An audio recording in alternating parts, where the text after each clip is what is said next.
moving on to some carbohydrates. Now, there's a common misconception that people think that consuming a lot of carbohydrates is gonna end you gain more weight, but that's not the case. Um, what you need to do is you need to know the proper classification of carbohydrates. So on my right, I have some fast digesting carbohydrates, and on my left, I have some slow digesting carbohydrates. And the key to consume carbohydrates is time your carbohydrates.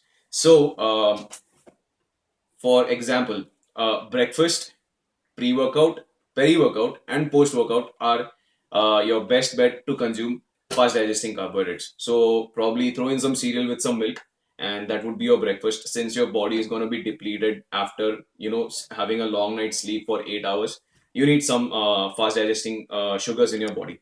So kids cereal, and then I have some chocolate syrup just so that I can flavor my kids cereal.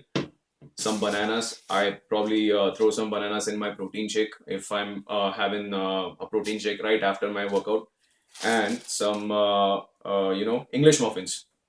So it's either gonna be kids cereal or an English muffin with eggs. So that's gonna be my breakfast. And just so you know, English muffins are classified as simple carbohydrates because it's white bread. Now, let me tell you the physiology or the science behind fast digesting carbohydrates. Once you consume fast digesting carbohydrates, they tend to break down in your body within 45 minutes. And once they break down, it is converted into sugar since they are simple sugars. So once you have that spike of glucose in your body, glucose secretes insulin. I mean, the glands secrete insulin once it finds out that you have excess glucose in your body. There's a raise of insulin levels in your blood. Now, what insulin does is insulin is responsible for two main functions. It can either trigger fat synthesis or it can trigger protein synthesis. So keeping in mind that like insulin has such a major role to play when it comes to fat synthesis and protein synthesis, your best bet to consume fast digesting carbohydrates is either breakfast, pre-workout, peri-workout, or post-workout. Okay. Now coming on to slow digesting carbohydrates. Talking about slow digesting carbohydrates are like the evil twins of fast digesting carbohydrates, because first of all, they don't taste that good. No, sorry, I'm joking. They do taste good.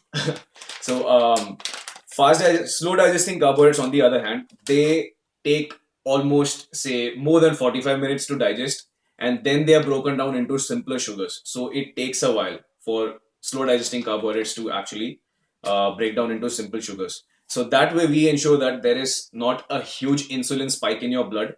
And since you don't have that huge insulin spike in your blood, we are not looking at fat synthesis, neither are we looking at protein synthesis. But the reason why we need to consume slow digesting carbohydrates is for one major reason: for energy reserves.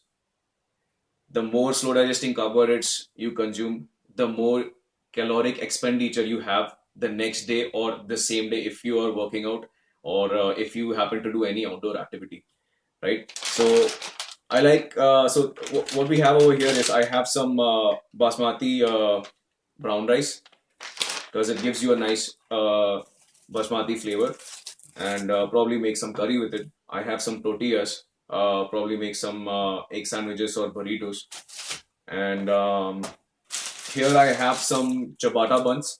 Now, I like having burgers, but since I wasn't able to find any burgers over there, I just picked some ciabatta buns, right?